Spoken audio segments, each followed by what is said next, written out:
Hello. Good morning అండి. నిన్న స్విమ్స్‌లో nursing ఆఫీసర్స్‌కి ఇచ్చిన నోటిఫికేషన్ ఏదైతే నిన్న మన ఛానెల్‌లో పెట్టడం అనేది జరిగింది. దానిలో లాట్స్ ఆఫ్ పీపుల్ నాకు అడుగుతున్న క్వెషన్స్ పర్సనల్‌గా తెలిసిన వాళ్ళు ఫోన్‌ల ద్వారా అడుగుతున్నారు. And one of the student కూడా కామెంట్ కూడా చేసి అడిగాడు. దానిలో వాళ్ళు అడుగుతున్న క్వెషన్ ఏమంటే, "సార్ మీరు నిన్న నోటిఫికేషన్ ఎక్స్‌ప్లెయిన్ చేశారు కదా! దానికి మేము అర్హులమా? కాదా?" ఒకటి ఎందుకంటే మాకు బీఎస్సీ నర్సింగ్ ఉంది. బట్ మేము గవర్నమెంట్ సెక్టార్‌లో పనిచేస్తున్నాం. సెకండ్ ఏమంటే మేము గవర్నమెంట్ సెక్టార్‌లో పనిచేస్తున్నాము. పీహెచ్‌సీలో ఎంఎల్‌హెచ్‌పీస్‌గా పనిచేస్తున్నాము. లేకపోతే పీహెచ్‌సీస్‌లో స్టాఫ్ నర్స్‌గా పనిచేస్తున్నాము. లేకపోతే డిస్ట్రిక్ట్ హాస్పిటల్ అండ్ ఆహ్, టెర్షియరీ హాస్పిటల్స్‌లో స్టాఫ్ నర్స్‌గా పనిచేస్తున్నాము. మాకు 6 మంత్స్ వర్క్ చేస్తే 1 మార్క్ ఏదైతే వస్తుందో, టోటల్ క్యాప్ 15 మార్క్స్ ఆ ఎక్స్‌పీరియన్స్ బేస్డ్ వస్తుందో లేదో, దానికి మేము అర్హులా కాదా అనే క్వెషన్ అడుగుతున్నారనమాట. దానికి ఆన్సర్ మీకు ఇవ్వడానికి ట్రై చేస్తున్నాను. అండ్ దీనికి ఆన్సర్ మనం ఎవిడెన్స్ బేస్డ్‌గా మనం ఎక్స్‌ప్లోర్ చేద్దాం. యాహ్! ఇది నిన్న నోటిఫికేషన్ చెప్పింది. మీకు ఈరోజు వచ్చింది ఏదైతే ఉందో లెట్ మీ షో దిస్. మీకు కన్‌ఫ్యూజన్ ఒద్దు. Yeah! Sri Venkateswara institute of medical sciences notification నిన్న డీకోడ్ చేసినది. ఎవరైతే వెళ్ళలేదో వాళ్ళు మన ఛానెల్‌కొచ్చి ఈ వీడియో కంప్లీట్‌గా చూడొచ్చు. దీనిలో మీరు సిక్స్త్ పేజ్‌కొచ్చినట్టయితే let me go directly. Sixth పేజ్‌కి మీరొచ్చినట్లయితే యాహ్! సిక్స్త్ పేజ్‌కొచ్చినట్లయితే మీకిక్కడ 100 మార్క్స్‌కి ఎగ్జామ్ కండక్ట్ చేసి దాంట్లో 75 మార్క్స్ వ్రిటన్ ఎగ్జామ్‌గుంటుంది. దానికి 90 మినిట్స్ ఉంటుంది. దానికి నెగెటివ్ మార్కింగ్ ఉండదు అని చెప్పారు. ఇది very very important. Negative marking ఉండదు. అండ్ సెకండ్‌లీ ఎక్స్‌పీరియన్స్‌కి మార్క్స్‌కి 15 మార్క్స్ ఉంటుంది అన్నారు. ఆ 15 మార్క్స్‌లో ఎవరికుంటుంది అనేది ఇక్కడ ఏమని ఎక్స్‌ప్లెయిన్ చేశారో let's see this. One second.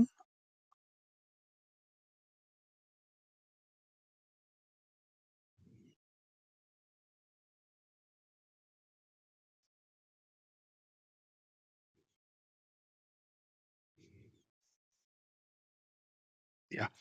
1 mark shall be awarded for every complete block of 6 months. 6 months work చేసినట్లయితే 1 మార్క్ యాడ్ అవుతుంది.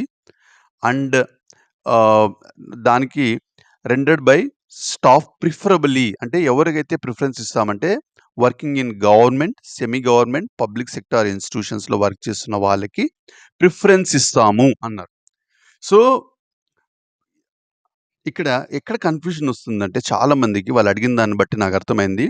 And also hospitals having minimum bed strength of 500 beds and complying the statutory requirements with registrations, EPF, ESI obligations వాళ్ళకి ఇస్తాము అని కూడా ఉందన్నమాట. అంటే ఇక్కడ 2 పాయింట్లుంది. ఒకటి government, semi government, public sector ఇన్‌స్టిట్యూషన్స్‌లో ఉన్న వారికి ఇస్తాము.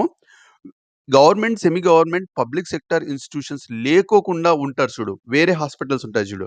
ఇప్పుడు మనకి సూపర్ స్పెషాలిటీ హాస్పిటల్స్ ఉంటాయి. ప్రైవేట్ రన్ ఉంటాయి. బట్ వాటిలో ఈ ఈపీఎఫ్ అండ్ ఈఎస్ఐ ఆబ్లిగేషన్స్ పాటిస్తూ ఉంటారు. ఈపీఎఫ్, ఈఎస్ఐ అంటే గవర్నమెంట్ రెగ్యులేషన్స్ అవి ఏ హాస్పిటల్స్ అయితే పాటిస్తూ ఉంటాయో ప్రైవేట్ హాస్పిటల్స్, ఆ ప్రైవేట్ హాస్పిటల్స్ అంటే అన్ని ప్రైవేట్ హాస్పిటల్స్ కాదు. అటువంటి ప్రైవేట్ హాస్పిటల్స్‌కి 500 బెడెడ్ కన్నా పెద్ద హాస్పిటల్స్ ఉండాలి. అట్లా ఉన్నట్లయితే ఆ ప్రైవేట్ హాస్పిటల్స్‌లో ఉన్న వారికి కూడా ఈ ఎక్స్‌పీరియన్స్‌లో యాడ్ చేస్తాము అని. ఇక్కడ చాలా మంది కన్‌ఫ్యూజ్ అవుతున్నారు. ఏందంటే పీహెచ్‌సీస్ 500 బెడెడ్ హాస్పిటల్స్ కాదు గదా! ఏరియా హాస్పిటల్స్ 500 బెడెడ్ ఉండొచ్చు, ఉండకపోవచ్చు. మేము వాటిలో పనిచేస్తున్నాం కాబట్టి మాకొస్తుందా రాదా అని చెప్పి చాలా మంది క్వెషన్స్ అడుగుతున్నారు. సెకండ్ వచ్చేసి ఎంఎల్‌హెచ్‌పి మేము పీహెచ్‌సీస్‌కి లింక్ అయిన సబ్ సెంటర్‌లో మిడ్ లెవెల్ హెల్త్ కేర్ ప్రొవైడర్స్‌గా మేము పనిచేస్తున్నాం గదా! మేము దీనికి ఎట్లా మాకు ఎక్స్‌పీరియన్స్ మార్క్స్ యాడ్ అవుతుంది అని చాలా మందికి క్వెషన్ అనమాట. దీనికి నోటిఫికేషన్ నేను ఎంఎల్‌హెచ్‌పి నోటిఫికేషన్ చూడడం అనేది జరిగింది. ఎంఎల్‌హెచ్‌పి నోటిఫికేషన్ చూసినట్టయితే ఇక్కడ చాలా ఆహ్, మనకి డీటెయిల్‌గా ఇచ్చారు. దీనిలో ఇది health and medical family health welfare department కింద వస్తుంది ఫస్ట్. ఇది post of mid level health provider workers ఏదైతే ఉందో అక్కడ health, medical and family welfare department కింద వస్తుంది. ఇది గవర్నమెంట్ యొక్క డిపార్ట్‌మెంట్. హెల్త్ మినిస్ట్రీ కింద వచ్చే డిపార్ట్‌మెంట్. Very important. మనకి ఈ క్వెషన్స్ రావడానికి ఏమంటే, ఈ పోస్ట్స్ కాంటాక్ట్ బేసిస్‌లో వచ్చింది. మన నోటిఫికేషన్‌లో ఎక్కడ కాంటాక్ట్ బేసిస్ వాళ్ళకి కాదు, పర్మనెంట్ బేసిస్ వాళ్ళకి మాత్రమే ఈ మార్క్స్ ఎలిజిబుల్ అని చెప్పలేదు.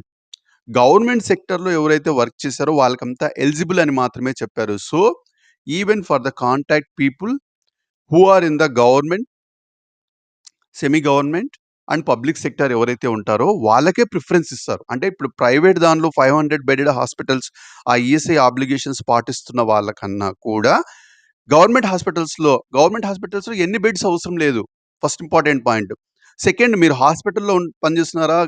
సబ్ సెంటర్‌లో పనిచేస్తున్నారా? అది సంబంధం లేదు.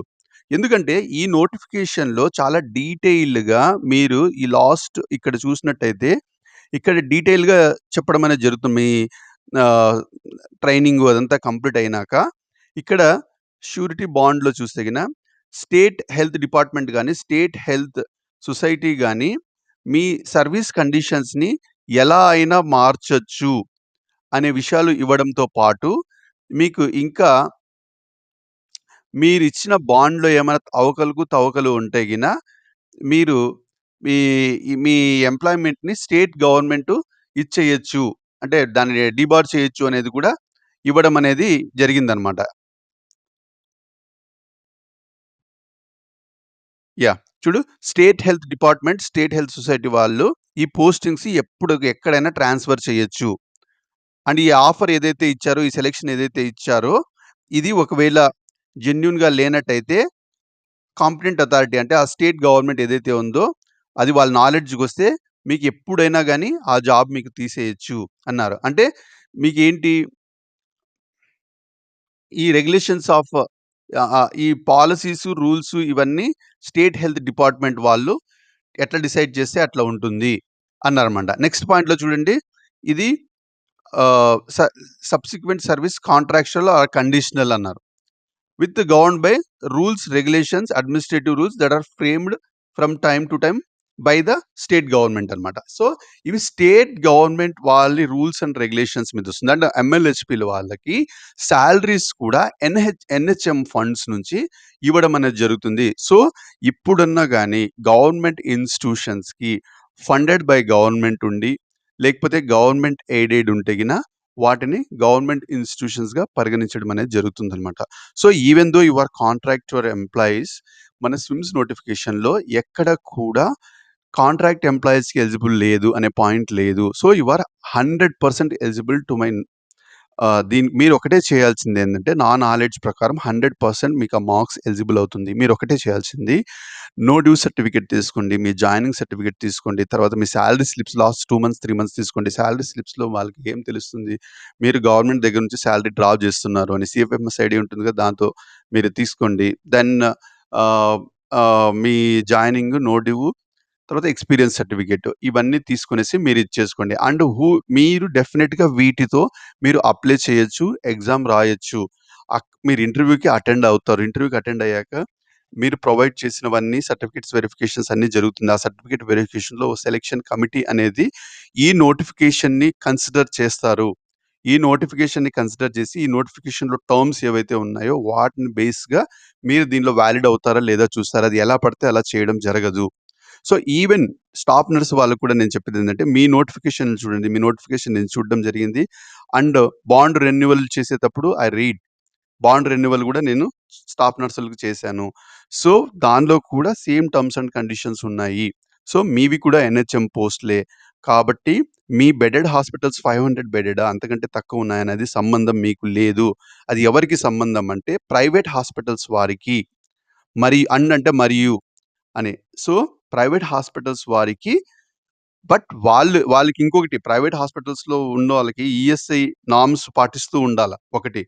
ప్లస్ ఆ హాస్పిటల్స్ వాళ్ళు యాజమాన్యం వారు 500 బెడెడ్ హాస్పిటల్స్ ఏ రూల్స్ అండ్ రెగ్యులేషన్స్‌కి అనుగుణంగా స్థాపించబడ్డారో, ఆ సర్టిఫికేట్స్ కూడా తీసుకెళ్ళాలి. అంటే ఇప్పుడు చారిటబుల్ ట్రస్ట్స్ ఉంటాయి. లేకపోతే ఈ ఆహ్, లైక్ మల్టీ స్పెషాలిటీ హాస్పిటల్సే బట్ వాళ్ళకి ఫండింగ్ ఎన్‌జీఓస్ నుంచి, నాన్ గవర్నమెంట్ ఆర్గనైజేషన్స్ వాటి నుంచి వీటి నుంచి వస్తాయి. అటువంటివి ఏవైతే 500 బెడెడ్ హాస్పిటల్స్ ఉంటాయో, బట్ ఈఎస్ఐ నార్మ్స్ అవి పాటిస్తూ ఉంటాయో, వాటిలో ఉన్న 500 బెడెడ్ హాస్పిటల్స్ కన్నా ఎక్కువ ఉన్న హాస్పిటల్స్‌లో పనిచేస్తున్న వారికి కూడా ఇది opportunity. Plus government, semi government and public sector దీనిలో ఇప్పుడు పబ్లిక్ సెక్టార్ అంటే ఏంటి? ఇప్పుడు కొన్ని కంపెనీలుంటాయి. నవరత్న కంపెనీలో కాంట్రాక్ట్ బేసిస్‌లో స్టాఫ్ నర్స్ గాని, బీఎస్సీ చేసిన అమ్మాయి పనిచేస్తుంది. ఆమె గూడా దీనికి ఎలిజిబుల్ అనమాట. ఆమెకు కూడా ఈ మార్క్స్ ఒస్తాయి. మీరొకటే చేయాల్సిందేమంటే, మీరు ఎన్ని ఇయర్స్ పనిచేసారో అన్ని ఇయర్స్ సర్టిఫికేట్ తెచ్చేసుకోండి త్వరగా. ఒకవేళ ఎకనామిక్ వీకర్ సెక్షన్ ఉంటే ఎకనామిక్ వీకర్ సెక్షన్ సర్టిఫికేట్ తీసేసుకోండి త్వరగా. ఇవి చేసుకోవడం వల్ల మీకు డెఫినిట్‌గా మీ మార్క్స్ రావడం అనేది జరుగుతుంది. దయచేసి అపోహలకి వెళ్ళకండి. తప్పకుండా ఇది ఒక మంచి ఆపర్చునిటీ. దీన్ని మీరు సద్వినియోగం చేసుకోండి. Thank you.